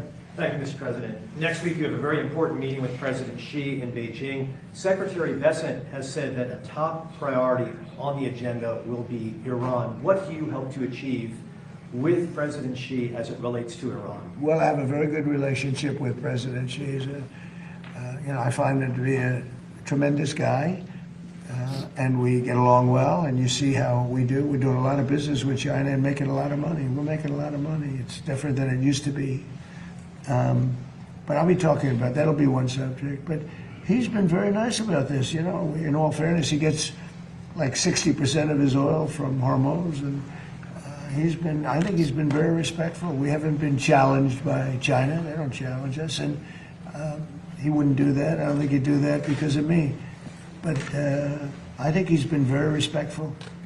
And we've offered, if he wants to send the ships to the United States. I think one of the big things that's happened is I made a statement. Send your ships to Texas. It's not that much further.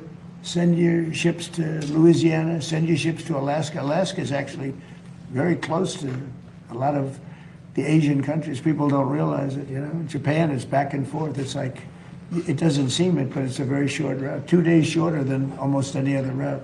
We're making tremendous, big deals with South Korea and with Japan. But I said, send your ships. All of a sudden, I don't know if you saw the graph today. This is Space Force, which I created.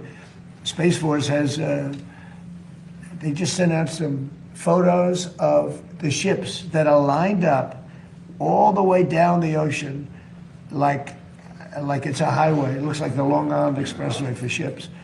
And they're all heading to Texas, Louisiana. We've made up this list, and that's why when I decided that I have to do this for the good of the world, not just the United States, in a way, we would have been in less trouble than a lot of other places. Certainly the Middle East would have been blown up. There wouldn't be a Middle East anymore.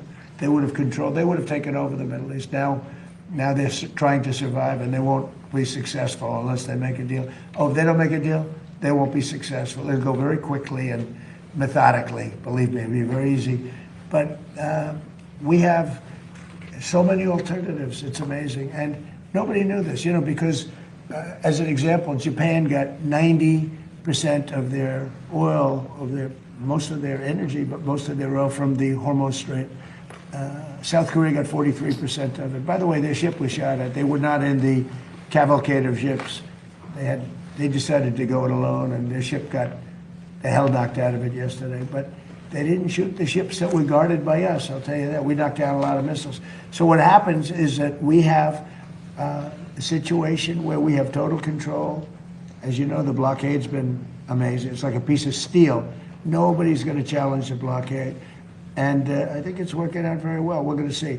I can say this, Iran wants to make a deal. What I don't like about Iran is they'll talk to me with such great respect, and then they'll go on television, they'll say, we did not speak to the president. We did not, I just spoke to, we did not speak to the president. So they play games, but let me just tell you, they want to make a deal. And who wouldn't? When your military is totally gone, we could do anything we want to them. Who wouldn't? Please. On the filibuster, Mr. President, you posted a lot about wanting to eliminate the filibuster. It hasn't happened. Are you disappointed in leadership? Yeah, no, I'm disappointed. I like John a lot, but he has a couple of Republicans that are foolish people. A couple of them I like, a couple of them I can't stand, actually, if you want to know the truth. Although I am, according to CNN, 100% approval within the Republican Party. That's better than your record, Gary. I'm at 100% approval. Did you see the CNN poll? Nobody talks about it. CNN, I think the people that did that poll probably got fired.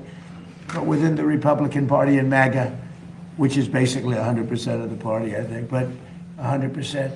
No, I think that you're going to see some very interesting things. The filibuster, if you had it, we should have the Save America Act. We should have voter identification, voter ID. We should have proof of citizenship. We should have mail-in voting for the military and people that need it, but not for everybody. Because anytime you have mail-in voting, they're going to cheat. And they cheat like dogs. And they have to cheat. You know, in all fairness to the Democrats, when you have men and women's sports, when you have open borders, when you have transgender mutilization, don't listen to this, kids, of your children, transgender mutilization of your children for everyone. When you have policies like that, you have to cheat. It's the only way they can win. And we shouldn't allow them to cheat. And we should terminate the filibuster, because if they get the chance, they'll do it in the first hour back. Mr. President, thank you. When Iran is seeing 50% inflation, they've moved money from their sovereign Their economy is crashing. Would you allow their financial system then to fail? Well, I guess so, because we're making it fail, right? Is that what it takes? I hope it fails. Is that what it takes? You know why? Because I want to win. It takes getting pounded on by the military, I think, for more. But in addition to that, it is failing. You know, we have sanctions on them, tremendous sanctions. Scott Bessent's done a great job. We have sanctions that nobody's ever seen before. No, they're failing. Their currency is worthless. Their inflation is probably 150%. The real number is 150%. They aren't paying their soldiers.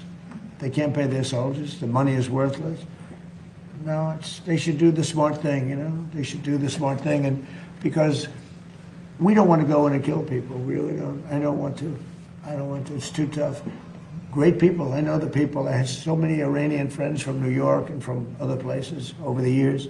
They're great people. I don't want to kill those people. Gas prices in the United States are... Is it possible that you can talk about that? Well, wait, go ahead, finish. Yeah, gas prices in the United States are $1.48 cents a gallon. Well, You said they would come back down. Will Project They'll Freedom, drop lower than they were before. Will Project Freedom, supporting those ships, make that happen? Well, it will, because so people don't realize some of these tankers hold 2 million barrels.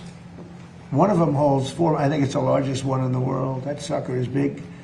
I've never seen anything like it. A ship, it's bigger than aircraft carriers, and yeah, it has a big impact. It's so much. You know, there are like 400 ships in there. 400. That in itself. Now, the best is when it ends and just neutralizes. But what's happening is people are learning to buy oil from the United States. I mean, they're making the trip, and they have safer. Probably it's a better product too, by the way. But they're learning to buy. They're changing their habits. So when I did this, I thought the market would go down 25%, and I thought that was a great deal if it did. If it went down 25%, I was satisfied. I said, because we cannot let these people have a nuclear weapon. They'll use it. We can't. I also thought oil would go up to 200, 250, maybe 300, and I knew it would be short term, but I thought it would go. I looked today; it's like at 102, and that's a very small price to pay for getting rid of a nuclear weapon from people that are really mentally deranged. Yeah. President, just on politics. The world is lucky. By the way, other presidents should have done this. 47 years they've been toying with these stupid people.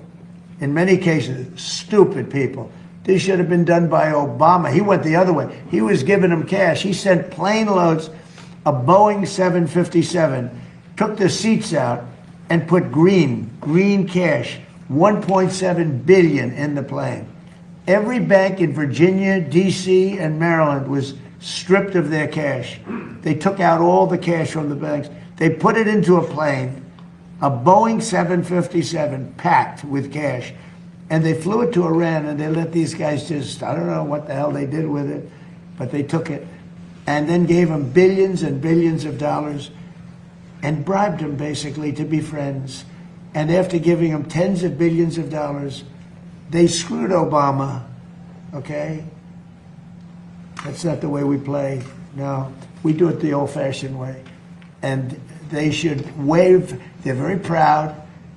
Maybe you won't see a white flag, but essentially that's already what they are. They should wave the white flag of surrender. In hockey, they say uncle, right? when are they gonna cry uncle? But, and they have another expression, if this were a fight, they would stop it.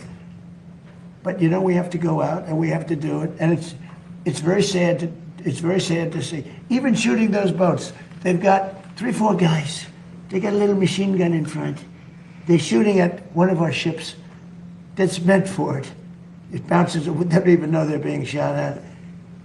And then they take it out with an Apache helicopter in about 2 seconds. They go, Apache ship, northwest 10 degrees. Turns around, boom. I don't like that, you know? You lose people, all these people, it's so unnecessary. It's so unnecessary. One thing we have the greatest military in the world. I built it, because I built it in my first term. I didn't think I'd be using it, at least so much in my second term. But we have the greatest military, the best equipment in the world.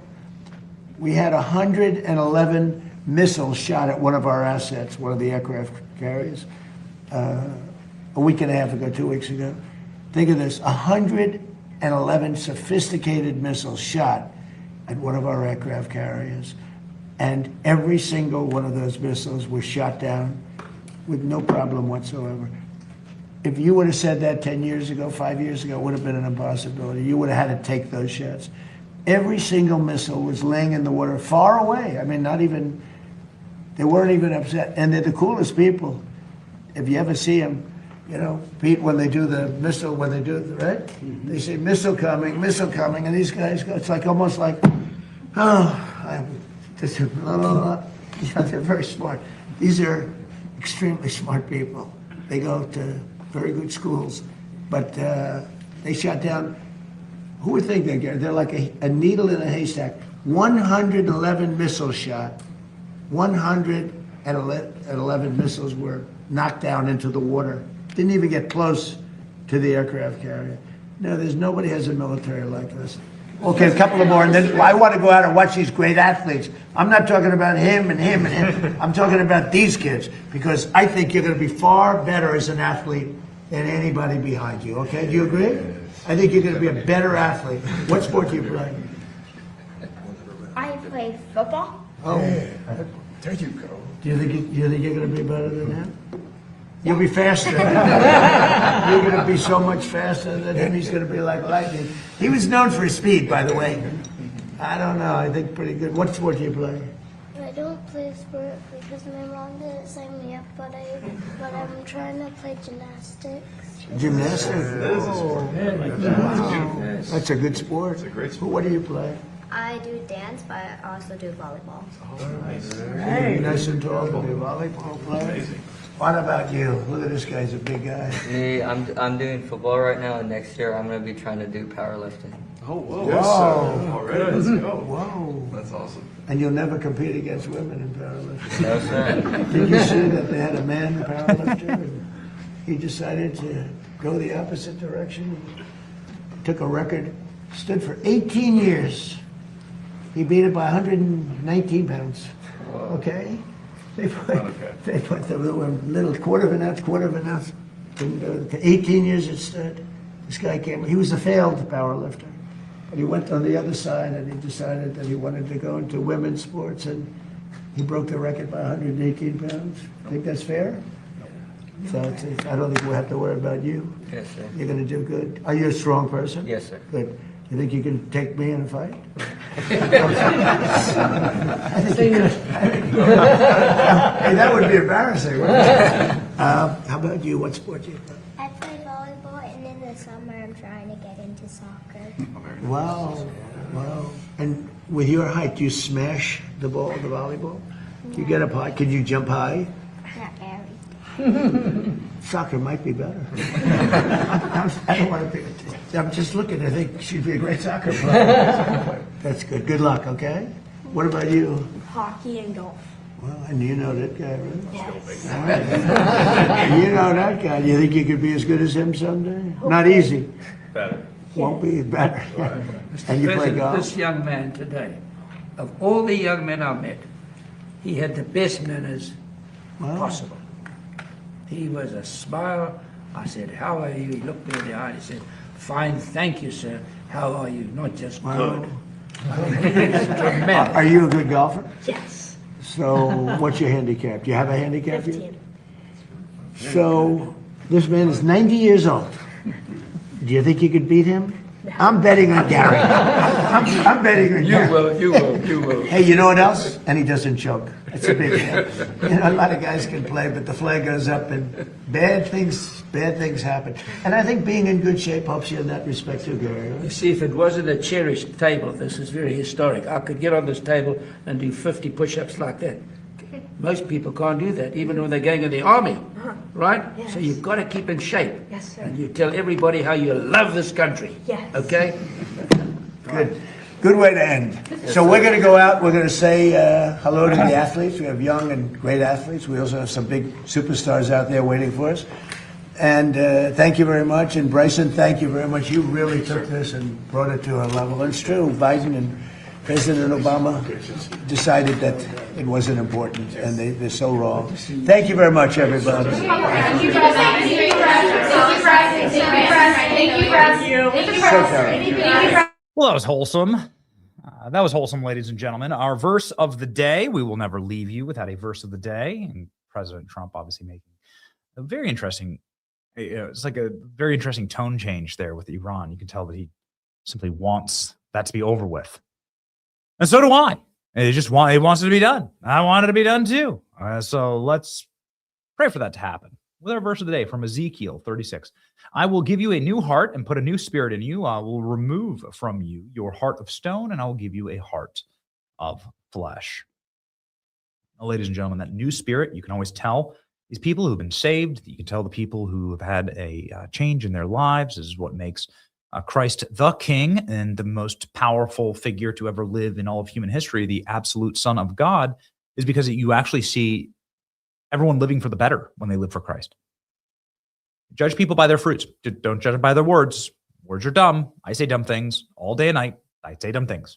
All right. We do our level-headed best to spit absolute facts in the show, but don't judge people by their words. Judge it by their actions.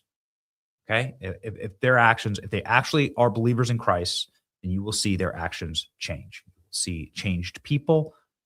And as you grow in your faith, you will see that change for the better and not for the worse. And so, ladies and gentlemen, a new heart and a new spirit within you, restored, refreshed, rested, and ready to rock today. March with us on to victory. It's your boy Benny.